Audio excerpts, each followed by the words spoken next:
kelas 4B. Saya dari tim Salam Literasi Anak Yas. Saya bersekolah di SD Yayasan Atikan Sunda Hiji Pasarwati, Kecamatan Cimeungan, Kabupaten Bandung. Pada kesempatan kali ini saya mereview tantangan Litbang bulan Mei 2025, yaitu membaca majalah Hibah menggunakan teknik fishbone.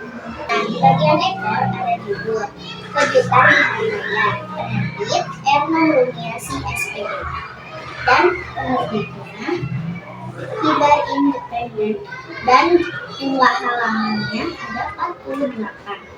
Di sini ada siapa tokohnya, Nela, ibu, dan kakek tua. Di mana kejadiannya? Di pasar.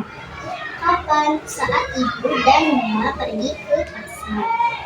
Apa kejutan di hari raya? Kenapa? Karena kakek itu lebih membutuhkannya daripada Nela. Bagaimana Nela selalu menyisihkan uang jajannya untuk ditabung.